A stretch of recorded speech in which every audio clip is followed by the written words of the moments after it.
Right, how's it? Welcome back to another episode on Beginner Guitar with me, Ryan Thwaites. So hopefully you've been following the series so far and taking everything on board, allowing me to impart my year's worth of hard-earned knowledge and teaching for you. Taking those baby steps, building the foundation so that we can build the walls and the roof of our house and so forth. So it's going to start moving a little bit quicker at this point because I feel like we can. And today we're going to be learning two really basic and two really popular riffs on guitar. So what is a riff? It's not a rift, it's a riff. I sometimes hear C sharp instead of C sharp. So yeah, let's get our terminology correct. But a riff is just a repeating bit of music, I guess. It's known as an ostinato in classical guitar, but it's a little piece of music, whether it's some notes or a couple of chords or something, but it's just on repeat. There's a pattern and it just goes round and round and round and round, and it forms the basis of many great introductions to songs, or the songs themselves are just a repeated riff. Simple is often best, and this is about as simple as it gets.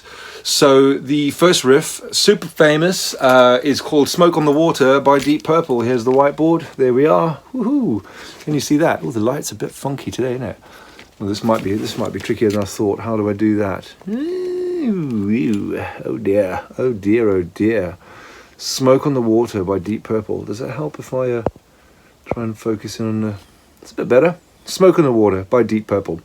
All right, so you should be deeply familiar with what tab is at this point. I haven't even labeled the strings. Please go back and have a look at it. But we can see we've got these two open strings. They're stacked, so we play them together. 0, 3, 5. This is just a kind of a little marking that I put in here to help you split it in your mind. And then it goes 0, 3, 6, 5. 0, 3, 5, or open 3, 5, and then 3 open. And again, I've just put these little diagonal slashes in there to help you split it in your mind. Now, you can find this anywhere on the internet, if I'm honest. For me, it's not really so much about teaching songs or building a repertoire. It's really just giving you the actual kind of behind the scenes working of how to play the instrument and how to use the instrument. If you want to go and learn songs, man, there's thousands of books. There's loads of other great channels, many of which I follow and learn from even after playing all these years, because there's always something to improve on, or something that is interesting. So yes, Smoke on the Water by Deep Purple. Very quickly, hopefully you can tell it's played on the G and the B string. This being the... What's back to front for me? That being the thin string, the high E string, and that being the low string. So the D and the G string.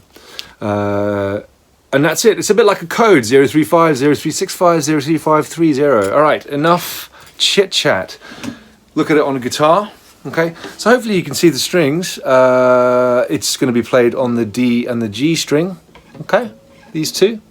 So on a classical guitar, at least, it's the last wound string to the first nylon string. It slightly varies on an electric or an acoustic. You might have noticed I swap between the instruments depending on where I am. So this is going to sound a bit odd on a classical guitar because it's a rock riff, classic rock riff. And if you've got your electric guitars with you, now is probably the time to press the button on the amp that says distortion or gain or overdrive. We're going to cover that in loads of detail in the future.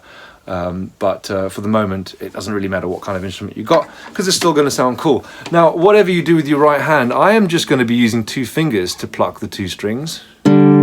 So that's what that first open means. Okay? And then whatever fingers you want on this hand, I'm going to use these 2.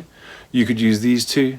You could cover them both with 1 finger. It doesn't really matter. But I'll just give it a little play for you.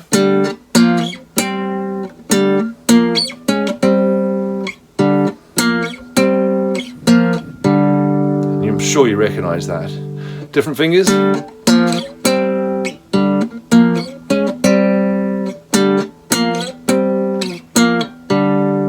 Barring or covering 2 strings at the same time with 1 finger. You have to lie a bit flatter, unlearning much of what we've done so far. It's also called a double stop. Whoops. And you can see I'm just plucking the 2 strings. Now, excuse me a sec. Coming back. with a pick. Where are the picks gone? Ah! Here we go, and I'm back. If you've got a pick, should have really thought this through. Really, you're just going to want to be strumming. It's hard to say it. You want to be strumming through the 2 strings. It's a bit of a skill to just strum 2 strings, but it's one you're going to need. So, again, 2 strings. Hopefully, you can see both things going on.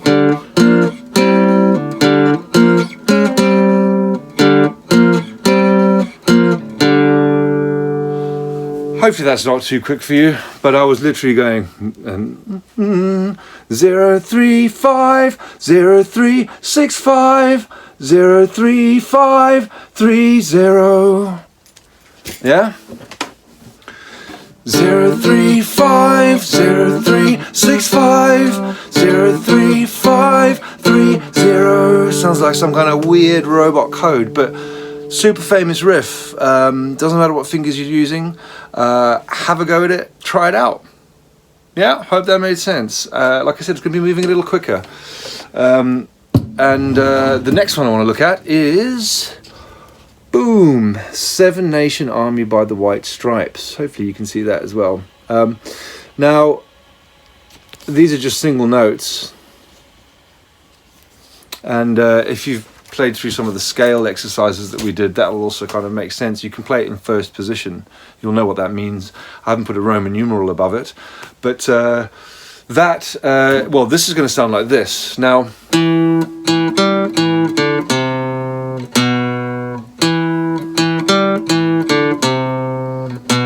okay, doesn't sound exactly right, because actually, is it Jack White plays that song in open A tuning, which means basically all these strings are going to be tuned differently. Well, 3 of them at least. So without going into a very long convoluted video on how to do alternative tunings, which we will do, all in good time, this is a really nice way to play it, because it does sound right and you can play it along with the track. So, yeah. 2 2 open 2 0 3 2. Why am I trying to sing this with you? But anyway, 2 2 0 2 0 3 2. Yeah. And again with the pick, we're just holding it as hard as tightly as we need to, and we're just attempting to play just the 1 string. It doesn't matter too much whether we're plucking up and down, but we're playing the 1 string. Again, if you've played your scales from the previous stuff, you're going to be kind of getting used to that feeling. And I suppose the trick is with tab. Dun, dun, dun, dun, dun, dun, dun, bum, bum, bum, bum, bum, bum, bum. Is really, because it's just telling you where to put your fingers. You have to kind of know the tune, which is why I've chosen these 2 really popular ones. And you sort of have to try and equate what's happening here to how it sounds. If you keep playing through it on your guitar, you will get it. You will start to hear it. There's no real information to tell you what rhythm to play these in. I've sort of made an effort to spread out the notes to give you an idea for that, but ultimately it's not a super accurate way, contrary to what I said, although it is very accurate if we put the music above it, or at least the rhythms above it. But again, we've got plenty of time to get into that in the future. So at this point, we're really just trying to go through it slowly and play the notes and try and listen. Like I said, try and listen, using our mind, looking at the page, using our eyes, using our ears, using our hands, trying to connect that all together so we get these 2 riffs. So again, I'll quickly, to wrap it up, I'll give you a chance to pause this. And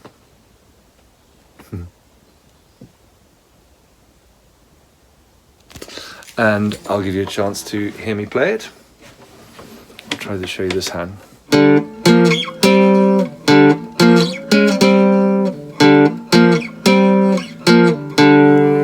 sure you can see I'm just pressing down 3rd fret, 5th fret, 6th fret. Yeah, it's that. Don't worry about what fingers you use.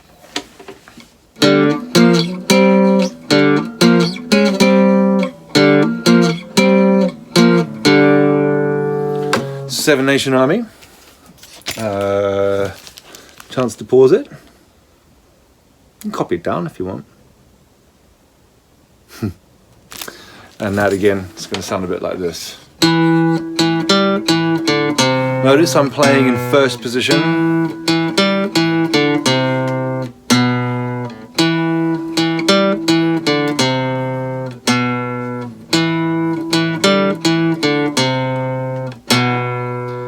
Now these are by no means the whole song, they're just the main riff, if you will. But as you can hear, they're on repeat. It's a riff, it's an ostinato. And there we are. That is one really easy way to learn some songs, is to learn some riffs. Now there's plenty of resources on the internet outside of what I'm doing, and there's loads of cool beginner riffs that you can learn how to play. But hopefully, up until this point, like I said, I've got you in a situation where you at least can understand a lot of the basics, right the way from holding the guitar to reading the notation, what we're doing with our hands, and possibly a bit of kind of to do with the mindset. And hopefully, I'm inspiring you. Hopefully, this is working out for you, because I'm really enjoying it, and I hope you are too. So with that, I guess I'll see you in the next one. All right, take care. Bye.